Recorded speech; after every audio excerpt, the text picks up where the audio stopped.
Welcome to the IX Systems webinar, Why We Still Love ZFS, with Michael W. Lucas and Alan Jude. They are the authors of FreeBSD Mastery Advanced ZFS. My name is Michael Dexter, IX Systems Senior Analyst, and welcome, Michael and Alan. Hi. Hey, thanks for having us back. Together, Michael and Alan represent a good 45 years of Unix experience, and Alan runs a global CDN scale engine, and Michael's written countless articles and books on various Unix topics, especially the BSDs. We wanted to bring them back to talk about their new book, Advanced ZFS, and for our listeners, Alan or Michael, go ahead and remind us what ZFS is and how it's different from everything before it. Right, so if you didn't see the previous webinar going over the basics of ZFS, it's a new style of file system where they designed it specifically not to have limits. Most file systems have a limit at how big you can have your file system, and they tuned the limit in ZFS to 256 zettabytes, which is 256 million petabytes, which is more than currently, with current generation technology, enough hard drives to get a pool that big would require enough electricity to boil all the water in all the oceans on the planet. The other thing that's very important about ZFS is its copy on write, meaning that when you're updating a file, it doesn't overwrite the original version of the file and makes a new version. Why this is important is if the power goes off or something else goes wrong in the middle of writing the file, you still have the original version. Whereas with most traditional file systems, you'll have overwritten at least part of the original version and you'll have a corrupt file. But the other important thing is checksums. Everything that's written in ZFS, first the cryptographic checksum is calculated and written along separately, but as part of the pool, so that when the data is read back, we can verify that the hard drive has actually returned the original data and not something different.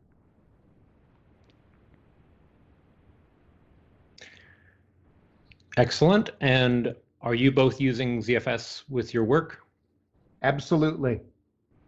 Yes, there's not really any way for us to store hundreds of terabytes of video without something like ZFS that allows us to just add more storage as we need without having to, make additional volumes. And even on my smaller systems, ZFS makes everything much simpler.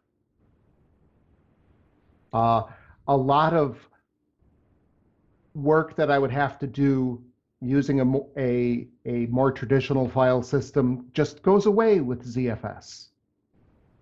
Yeah, recently one of the original creators of ZFS was commenting, the idea behind ZFS is when you get more storage, it should be like more memory for your computer. You just plug it in and boot the computer up and it works. You don't have to do a bunch of administrative work to start using that additional memory, it's just there. The idea with ZFS is to make storage as close to that as possible, where you just plug in extra disks and you have that space available, and you don't have to think about, oh, this partition's too small now, or I need to move the data from over here to over there. It's just all the space is available for all of your needs. Now, as a piece of software that's not very useful on its own, where do you run ZFS in practice? Well, ZFS has been integrated into several different operating systems. These days, FreeBSD is one of the biggest install bases of ZFS. Illumos, of course, runs ZFS as well. And then ZFS has been ported to just about everything out there. Yes, there are versions for Linux and Mac OS X as well. But it still remains a piece of software. Right, now, where do you run that software? ZFS gets a lot of its advantages from being paired with the right hardware. Because it has, in addition to being able to pool storage and avoiding needing, special hardware like RAID controllers and so on, and just using simple HBAs. In addition to all of that, you can also have caches. So there's a read cache and a write cache, and choosing the right hardware to back those can make a very big difference in the performance of your storage pool. When I was first writing books on storage, I went out to IX Systems, and I have under my desk in my office a tower with 10 hard drives, a couple of flash drives for cache, and I'm very happy with how it works. Alan, has IX Systems been useful to you? Yes, we've got many different machines from them, but when I got our first large storage server, I wasn't familiar with some of the more enterprisey hardware, and specifically using dual-ported SAS drives, where you can connect, each drive is actually connected to two different disk controllers, so if one fails, it continues to work. That was all very new to me, so speccing out the right hardware for that, I very much leaned on the iSystems sales engineers who could actually, who know about ZFS and about storage appliances and could answer my questions. Whereas, normally when you go to buy hardware, you have to know exactly what you want. Whereas with IX, you just have to know what you want to do. Right. For me, buying hardware is something I'll do every year, every couple of years, and that's 3, 4 generations of hardware. What was really good last time I bought hardware is now on the discount shelf. It's nice to have someone whose job it is to keep up on this. Good to hear. Now, turning to the book, you cover a number of topics. Should we go through some of those? Sure. I think boot environments is the obvious one to start with here. We've all done upgrades where things go horribly wrong. I've lost count of how many midnight upgrades I've done over the years where the system doesn't come back, or the system reboots and it almost works. And you're stuck in this horrible position of, do I try to fix the problems and fail forward? Do I just recover from backup? Or worse, as the sysadmin, I think it all works, but the next morning at 10 a.m., I get a call from accounting that says some key function I didn't know about and wouldn't know how to test has broken horribly and the world has ended. And there's really no way to test quite like the real world. But what boot environments let you do is they let you recover from failure really quickly. You can take a snapshot of your working system, upgrade the system, test the system, and once you know that it works, everything is fine. But when you discover that something is broken, you can, with one reboot and one key press, fall back to the old installed environment. And nothing can really prevent these problems, but ZFS makes it so much easier to recover from a bad upgrade. And this is, in the past, I've done something similar with dual booting, where I had 2 operating system installs, and you would upgrade one and keep the other to fall back to. And that works, but it's really kludgy, and you're really limited how many installs you could have on a disk. Yeah, with boot environments, you can have thousands of these. Yeah, and you can even run different operating systems, although that probably doesn't make sense in the case of production. But the ability to because ZFS, you have one storage pool, and you can create multiple file systems on top of it, but they all share all of your available free space, means that you can have all these different versions and move between them and not have to sacrifice a giant chunk of space for each one. And because the snapshots are copy on write, the only storage space consumed by keeping the old snapshots are the files that have actually changed. Yes, that's quite exciting, but that's the geek in me. And well, you can do this for the whole operating system in boot, but you can also do this for individual file systems. So if you're upgrading an application and say it's your database and it makes a change there, you can actually roll back a snapshot for your not operating systems file systems as well. one of the most common examples of this is if you keep frequent snapshots of your important files and then you get hit with some kind of ransomware, crypto locker type thing, it starts encrypting your files, and ZFS rollback, 3 minutes later, you're back online with all of your files in their original format, and you've undone all of the damage without having to restore from backup.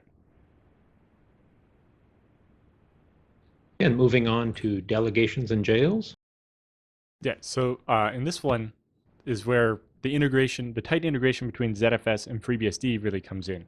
So FreeBSD has this concept of jails, which are a lightweight container that's very security conscious. The idea is that once a process is inside the jail, it cannot break out or access external resources.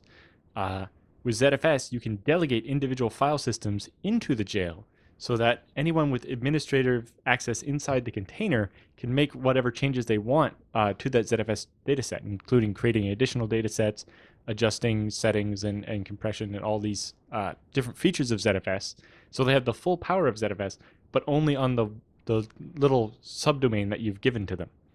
And they can have all the access they need, but they're also isolated from the global zone, the root server, meaning that you can delegate a data set to a department head or a sub team, and they can manage it themselves with full access without having to be them having access to anything belonging to a different team that they shouldn't have access to. And as a sysadmin, I find this nice because the small requests from people in your organization often take a disproportionate amount of time and energy. I love having knowledgeable users, but knowledgeable users ask for things. And do I want to be quick and responsive? Do I interrupt my complicated tasks to take care of their little thing? Do I put off their little thing until I finish my complicated task? And if someone really does know what they're doing, letting them handle their own settings really is the best way, and everybody's happiest. Yes, and even if they're not quite as clever as they thought they were, they're restricted to their own data set, and they can't mess up the rest of the system. And that is where snapshots come in. Mm-hmm. Yep. And that's one of the things you can delegate is actually the ability to create their own snapshots. So in addition to, if you have a schedule where you're creating snapshots every 30 minutes or something, that's fine. But I want a snapshot to be taken just before I make a change to make sure that I'm not being surprised. Or, if my change goes wrong, I can quickly undo it. And being able to delegate that access, but only for a small sliver of the pool, really gives you that flexibility. And the ZFS user interface is so uncomplicated that it's actually not hard for extra people to pick up. Just keep a copy of our book around the office and it'll be fine.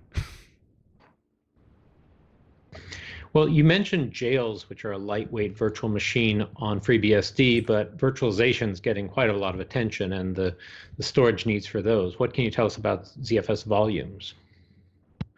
Well, a volume is a way of setting aside a chunk of storage to put something on. And usually that something is a file system. I know people who have great big storage servers that they feed iSCSI to their various virtualization servers, and they store the virtual machine images on the centralized server and use ZFS for that. So you can literally have Windows servers running on top of ZFS and leverage ZFS on platforms where it doesn't run. Mm-hmm. You can, this is an easy way to get ZFS behind Linux. I've heard of people using ZFS under DOS because we all have these machines in these big organizations. There are machines that nobody dares touch, and maybe they run the payroll system or the card scanner that unlocks the doors. And this is an old system that terrifies everyone.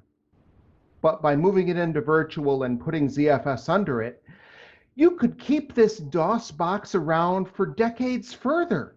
And while the software may still be scary, you don't have to worry about the hardware going up in smoke. Yeah. The big difference with a ZFS volume is compared to, your typical system would say VMware, if you're using NFS, is you're going to have a file system with individual files for each VM on it, and then inside that file is the file system for the VM. What a ZFS volume lets you do is take one of the layers away by having the raw contents of what would have been a file sitting on a file system be in this ZFS volume. And so you have one fewer layers of abstraction in the middle, and you get that much more performance out of it. You get the content of your VM sitting directly in a ZFS volume, getting all the features of ZFS, but without having to have a file system also being in there and making changes and slowing things down. The other nice thing is that these ZFS volumes can be thin provisioned. While you can create a volume that's, say, a terabyte in size, you can say, only use up the space as it's actually written, allowing you to have a pool of a finite size with each VM having a much larger amount of available space, and then you only have to add storage as you actually fill that storage up. So, if each VM has, a 2 terabyte disk, but, you only have 10 terabytes of backing storage, as you fill up those disks, you'll have to add more disks to provide more free space, but you don't have to worry about, in the future, resizing the VMs to be bigger so they don't run out of space. Tell us how snapshots and clones might help in a virtualized environment. Well, you can snapshot the storage of the virtual machine in 0 seconds. And the other big difference, compared to some other file systems, snapshots in ZFS do not impact performance. A lot of other volume management type systems, each additional snapshot you take makes other operations slower, especially even just reading and writing.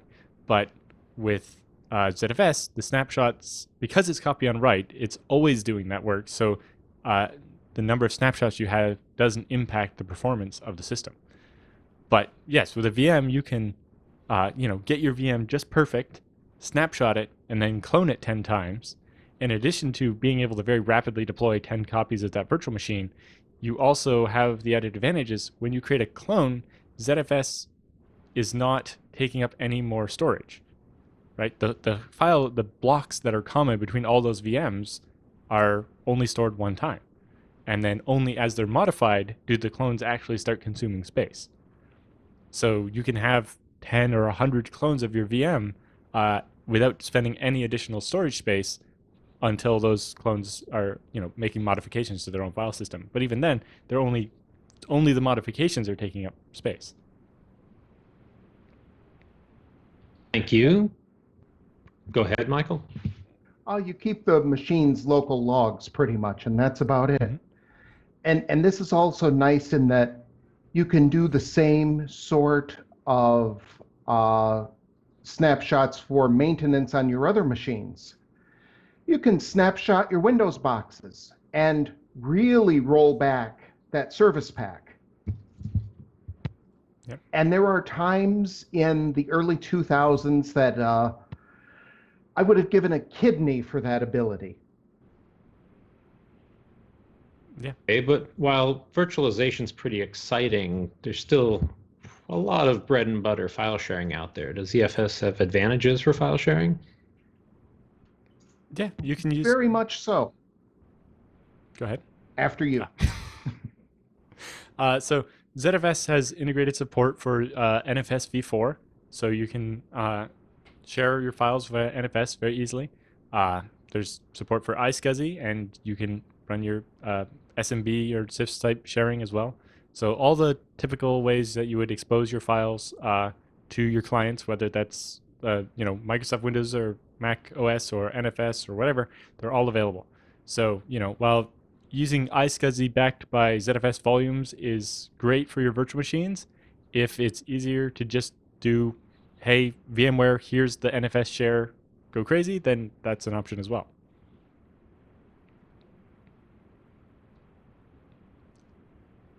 It makes it very easy to make that storage available to all of the clients, and by centralizing everything into ZFS, you get that reliability, checksums, snapshots, the ability to roll back, and all of that in one place, and it makes it much easier. And it really comes in handy when we get to the next section, when we're talking about replicating and backing up all that data. Okay, but in the interim, we've traditionally had operating system level caching, and if you're really lucky, a fancy RAID card with its own hardware cache. Is there anything special about caching in ZFS? Oh, quite a bit. Yeah. ZFS was designed from the ground up to rethink operating system caches. It's added a couple different caching algorithms, and we talk about them in detail in the book, but in short, in a traditional cache, when you ran your nightly backup, you threw out the entire cache in favor of stuff that had never been accessed. ZFS keeps track of what's actually used and what clients actually want access to, which is a very much smarter way of doing things. It also lets you adjust caches depending on what kind of workload you have. If you have a system that is very, very write intensive, say you're logging a lot of data, and you want to make that work as quickly as possible, you can put a small high-speed drive into the system for use as effectively a write cache. Many hard drives now have that little chunk of flash memory that it accepts the write request and then more slowly spools it off to the slower spinning disk. You can implement that yourself. You put one fast drive in front of your 300 disk array of slow spinning disk, and ZFS accepts that and writes it to that fast drive, and as time permits, it slowly spins that off to the slower storage. Yeah, so your latency sensitive writes get written to a fast SSD and then flushed out to the spinning storage later. So your database doesn't have to wait for the spinning drives. And then you can, generally speaking, there are very few systems in the world, even ones that are under high load, that are truly writing at high speed constantly. Usually it's, well, we have this big burst of writes, and then we're idle for a few seconds, and then there's another burst. And ZFS lets you inexpensively even that load out through a caching device. It also turns it around somewhat. If you have a read-heavy application, you can put a fast storage device in front of your spinning disks.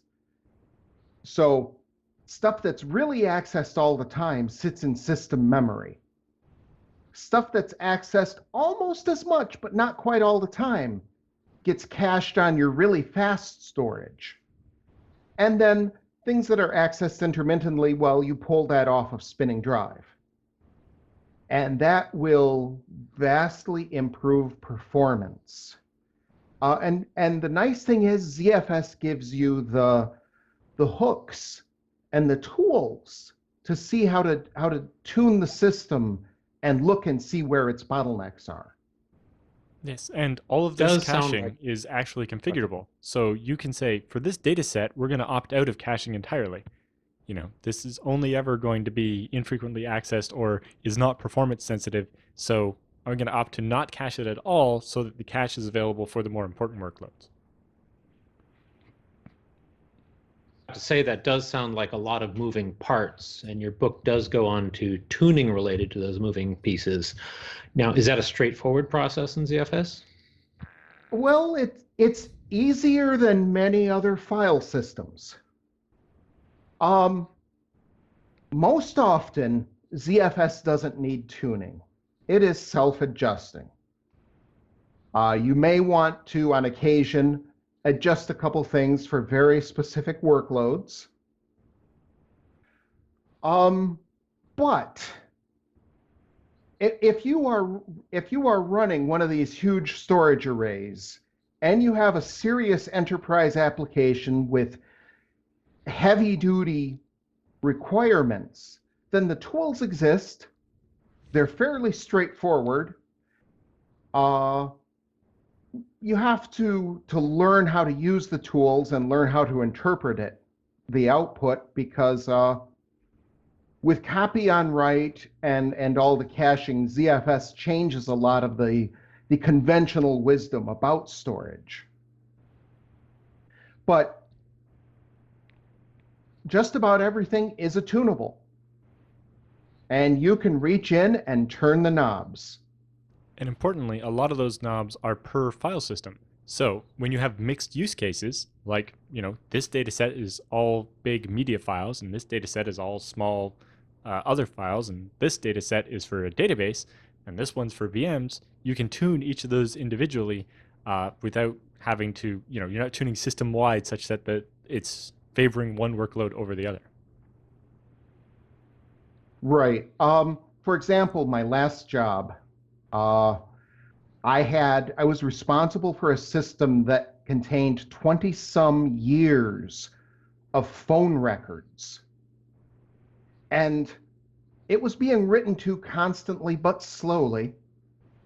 And it was only ever accessed maybe once a month by someone trying to troubleshoot a problem. And we did some tuning on that file system to say, never cache this. Yes, someone may have to run grep on every file to see all the activity of this phone number for the last however many decades this had been in use. But nobody's ever going to look at that data within the lifespan of the cache. We don't need a lot of attention on this. It doesn't need much I/O, and certainly don't starve the other things that are running on the system that are far more interactive and far more important. So we were able to put a lot of load on this system that had previously been split among 3 different boxes. Yeah, and the tuning chapter of the Advanced ZFS book goes through tuning scenarios for big sets of large files, sets of small files, databases, even just depending on your use, if you're doing downloads into a directory. Because of the way downloads are written in chunks, different tuning will give you better performance. And then once the download's complete, maybe you actually want to move that file into a big files data set that's going to have different settings that'll actually improve the storage efficiency.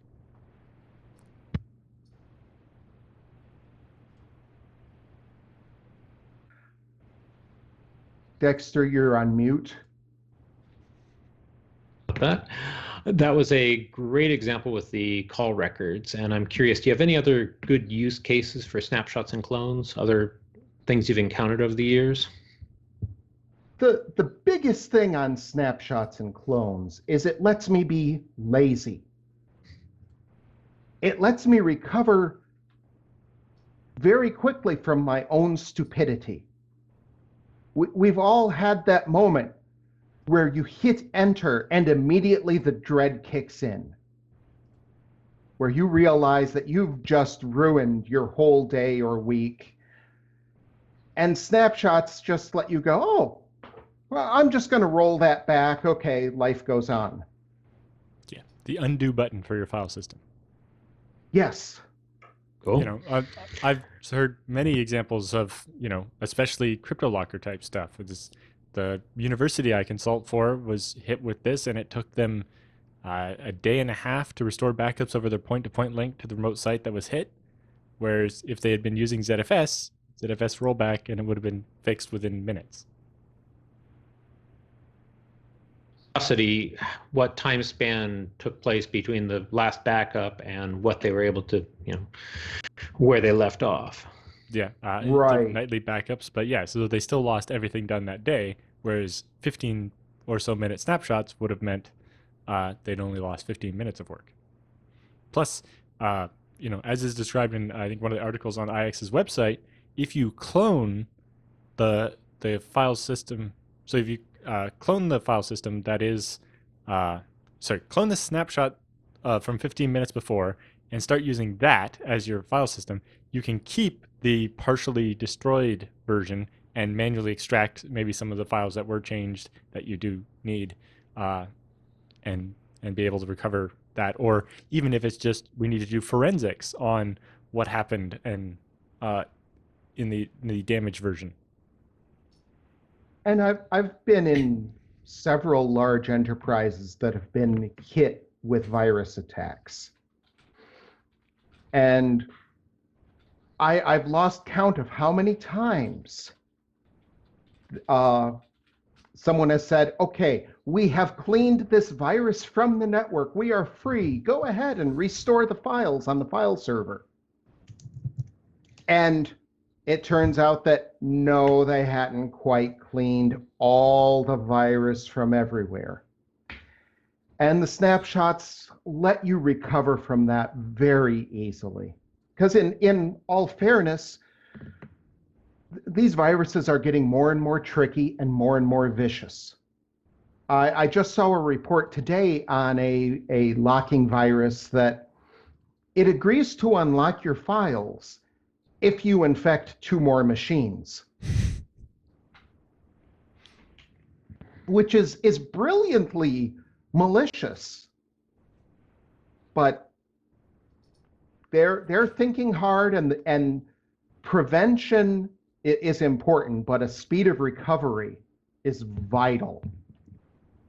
So you gave some great examples of virtualization advantages with ZFS. Now, does ZFS and its various operating systems play well with the popular virtualization systems like VMware?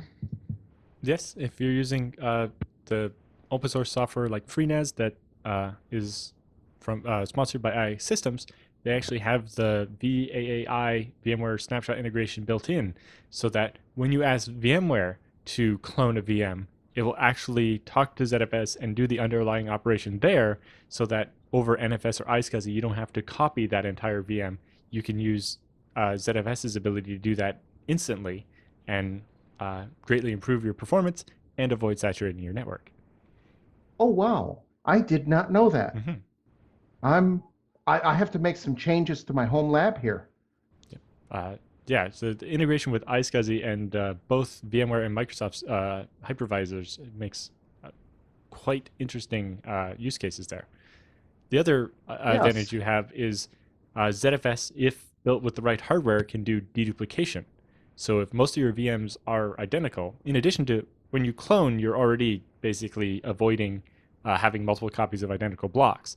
But if new data is going to be installed in the VMs, if you have a lot of Windows VMs and they're all going to install the same Windows update, letting ZFS deduplicate that and only store those blocks once can be the difference between having to buy a lot more storage and not. Which is nice. Now, deduplication can be very tricky. Yes. I know we did a lot of work in the book on measuring if deduplication is the right answer or not. And ZFS includes tools that let you make a fairly good guesstimate on if you should look at deduplication or not. Yeah. In the end, the saying is always that it's cheaper to buy more disks than to decide which data to get rid of. Yes. But, that's not always an option. One day, soon storage will be infinite, and we'll need a file system that can handle it. And it'll be ZFS. Yeah. You touched on snapshots and clones, but your book goes on to replication. What can you tell us about that? Replication is wonderful.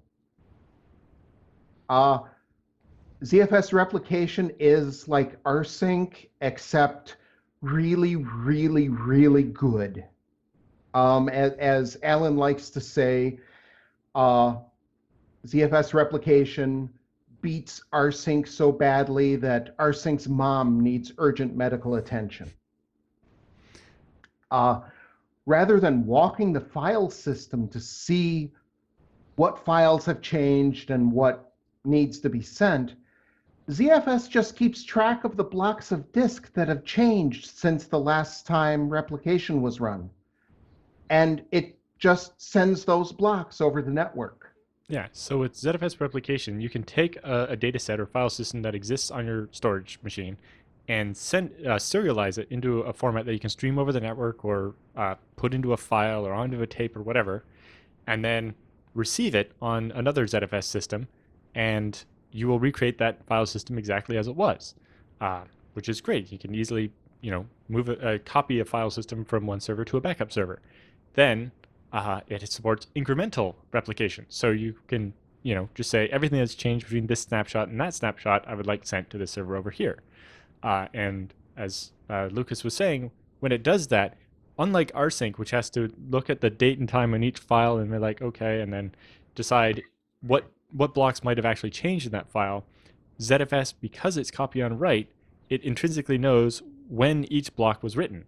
And it just knows, okay, everything newer than last Tuesday is not, the last time we did our replication was last Tuesday, so everything newer than that needs to be sent to this other server. And it immediately does that and is basically able to saturate your network doing that. So it's got the maximum possible performance for replicating files. Whereas rsync, especially when it's single threaded, you're spending a lot of time just checking each file on the source system to see if it's changed, and then you have to check both sides constantly. And if you have a high latency network link, that's really slow. ZFS is unidirectional. It's just the sender sending the stream. And it doesn't care what the receiver is. It can be a file that you will receive later. It could be a tape that you'll restore and do the receive years from now. Or it could be a network pipe and going directly into another ZFS machine. There's no bidirectional communication. It's all one way. And so latency doesn't impact it. You can just send the data as fast as you can, even if your site is at the other side of the world.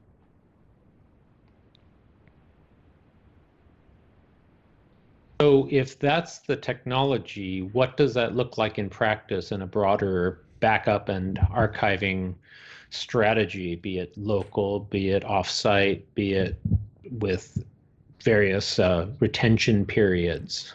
Yeah, it's very interesting because a replica is an exact copy of the file system, which isn't necessarily the same thing as a backup. It can be more useful in some cases because, if something happens with the file server and you have an exact replica of it that's only 15 minutes old, you can just flip over and your files are working and everything's fine. Whereas backup maybe takes time to restore. In the end, you probably want a bit of both. But even there, ZFS makes a difference. One of the most complicated things with taking a backup is the fact that files are changing while you're trying to do the backup. With ZFS snapshots, you can create a snapshot, which is an exact, millisecond in time of what the file system looked like, and mount that as a different file system and do your backup from that read-only snapshot. And you will get all of your files, no matter how many there are, exactly from the same second. Whereas backing up a live file system, you get the version of this file from 1 o'clock and the version of that file from 2 o'clock, and if they refer to each other internally, then they'll be broken. Right. ZFS makes that so much simpler, and while I can do snapshots on UFS, those impact performance, and the system runs a little more slowly. The thing I would add, there's the old adage that rsync is not a backup. That applies just as much to ZFS. The question with ZFS replication versus going to tape is really about your organization's strategy. Replication is a wonderful tactic. I use it a lot. But your organization may need that offsite backup in tape in another state, just in case Yellowstone explodes. I hope the Red Cross is running backups to tape. My little business, not so much. But ZFS, like we said, ZFS replication because it's basically just a stream, a serialized stream that can be turned back into the file system, can actually be what you back up, or you can replicate to a second machine and do the backup there, so that the performance impact is less. You can do a ZFS replication, especially incremental, and it will take very little time from your production system, and then run the backup that might take days to complete off the replica, and then that extended backup period is not impacting the performance of your production system. It's very cool. Do you see cloud storage playing a role in that with ZFS? You can. The biggest limitation there is that one of the main ideas of ZFS is for dealing with very large amounts of data. And the problem with very large amounts of data in the cloud is how to get it back and forth. If you have 100 terabytes of data, that was probably going to take a while to upload to the internet. Or more importantly for your backups, to get it back from the internet to your site. And that's why having your own offsite backups maybe makes more sense. And that's where ZFS replication, the incrementals can be nice and small, so that for the initial one, you can actually do sneakernet, right? Like Lucas says, never underestimate the bandwidth of a truck full of disks. You bootstrap the replication over a local network, a 10 or 40 gigabit NIC or something, and get all the data onto the new system, then take it off site and just do incrementals over your more limited available bandwidth between sites. And now only the changes are being sent. Unlike rsync, which is, sure, it's only going to send the changes, but in addition to that, there's lots of metadata flowing back and forth.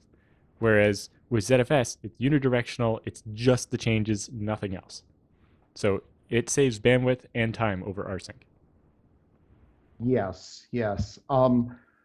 My business is smaller these days, but I use ZFS on my servers. I replicate to backup servers. And then when it comes to cloud-based backups, I fall back on Tarsnap, because that goes to systems that are not in my control. And if all 4 of my cloud providers are destroyed, one, it might be moot anyway, but I do have that ability to restore from that slower medium. Okay, now while the average user has more options for offsite backups than ever, Alan, could you give us just a glimpse of what moving data around across the globe looks like at Scale Engine? Yeah, we have pretty heavy use case of the same fundamental tools, but at a giant scale. Yes, for our use, we have public sets of data that need to be delivered to users all over the world. For example, the downloads for FreeNAS. And so we have a ZFS data set that contains that data, the ISOs for people to download and install FreeNAS. And then we use ZFS replication to send that data to over 100 different systems spread all over the world in 38 different data centers in 12 different countries, to make sure that data is available to a user from a site that's local to them. We originally built this system back in the, before 2010, before we were using ZFS, using rsync and UFS, and it worked, but it didn't really scale. As we got more and more data, it became more and more problematic, especially since at that time, most of the files we were replicating was very large volumes of very small files. And that's where rsync gets slower and slower as you add more files. Whereas with ZFS replication, there's no scanning period. It's just immediately sending data. And the data it's sending is only the new data. It made it much better for us. And it also improved reliability, because ZFS detects when a hard drive is returning corrupt data. We had issues with a bad SATA cable or a storage controller with a firmware problem or other problems where the data where we read back from the disk wasn't exactly what we wrote. Whether it was one bit has changed or all of the data was gibberish, ZFS ensures that you either get the original data or an error, never the wrong data. And for us, that's very important, because if users are serving or trying to download FreeNAS, we don't want to give them a version that's not going to work. And our system can check, okay, the copy I have is no longer serviceable. I will send the user to the second closest machine and serve it from there and then repair my copy, rather than giving out corrupted data. At that scale, do you think you've ever been hit by bit rot? It's hard to say. We've seen bad SATA cables and bad controllers. So we've seen failing disks return incorrect data. Whether that data was a single bit flip or the whole block was wrong, I don't really know. But yes, ZFS has saved us from returning incorrect data or crashing the system multiple times by ensuring that the application either gets the original data exactly as it was written or an error, never incorrect data. Okay. And returning to the book, do you cover other topics? Oh, yes. Yes, we do. You can do all sorts of of tricks, like adding disks to mirrors, not just to make the mirror larger, but say have groups of 3 disks instead of groups of 2. So you can do tricks like have your 3-disk mirror peel off a disk, run your backup from that peeled off disk, attach that disk back to the mirror, let it catch up, and then at the end of the day you peel it off again and run that night's backup again.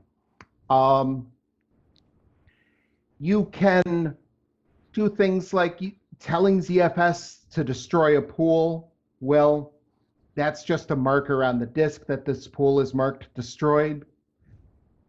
We've all had those disks that we wish we hadn't quite erased.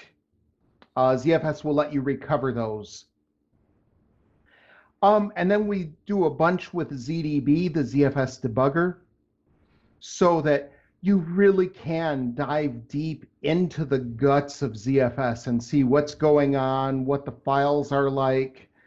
You can look at Uber blocks and meta slabs and all sorts of things that, if you're lucky, you'll never need to know.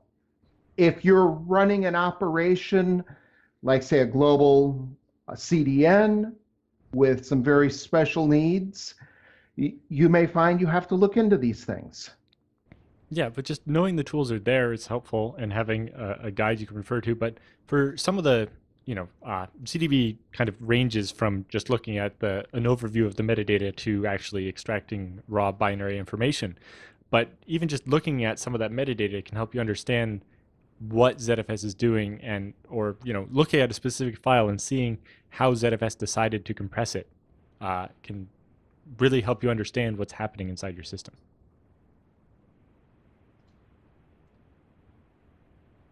Okay, and as hardware evolves, are there any new hardware technologies that pair well with ZFS? ZFS can take advantage of any hardware, but yes, with things like the NVMe or non-volatile memory express, you can have PCI cards that a traditional SSD is still trying to pretend to be a hard drive. So over your regular SATA or SAS bus, it executes one command at a time, and maybe you have a queue where you can queue up 32 or 64 commands so that as it finishes them, it doesn't have to wait for the next command. It already knows what it is and can do those, and maybe you can reorder them to do them more quickly. With NVMe, you have many concurrent channels. So you actually create queues to use more of your CPUs to get data back and forth off the NVMe, but also it means that current generation NVMEs execute 63 operations in parallel. So if you queue up 64 commands at each of the 64 channels, although the 64 channels reserved for administrative commands, so 63 channels, means that you can get that much more performance out of exactly the same flash that's in the SSDs you would buy today. So for pretty much the same price as an SSD you would buy today, you can get a PCI Express connected device for basically, like I said, the same cost per gigabyte that can do 3 and 4 gigabytes per second of reads and 2 gigabytes per second of writes and hundreds of thousands of IOPS. And, they make systems now where you can put many of these in one machine. But we've also seen slower storage coming up. You can end up with tiered storage. It's like if you're spinning, if all your writes are just streaming large contiguous writes, then a slower disk might be fine for your bulk storage, but you need to be able to pair that with some NVMEs for the read and write caches or whatever. And it really allows you to spend the money where it will make the most difference to you as far as the hardware goes. But you need the expertise to actually know which hardware that is, and that's where we lean on IX systems. You talk to the HPs and Dells of the world about the needs of ZFS? Oh, tried. Yeah. They don't, ZFS is a rather specific knowledge domain, and even just storage in general. While plenty of companies offer storage products, talking to someone, especially on a sales side, that actually understands storage is rather rare, and that's why I always call IX when it's time to deal with storage, because even though I wrote a book on ZFS, they know the hardware better than I do. Yep, this is all storage is specialized knowledge. I chose to learn about the software side because that changes more slowly. To really understand the hardware, you have to spend time with it. You have to get to know it. You have to experiment with it. You have to see what breaks. And that's why I went to IX for this, for my hardware. If you talk to someone like HP or Dell, their salesperson will give you the big smile and say, yes, we can do that. And then you start asking about what type of flash device should be used for read optimized systems versus write optimized. And they start to stammer and fall apart. And I kind of enjoy salespeople, seeing how far you can go before they start to go, I'll have to get back to you on that, and you never hear from them again. That really doesn't happen with IX. Yeah. It's, you call up and say, I need this. And they say, yes, you want this part. Here's the proposal. We can have that to you tomorrow. Yeah. The big thing is to get the best experience, don't call up and tell them what hardware you need. Call them up and tell them what problem you're trying to solve and what minimum level of performance you need.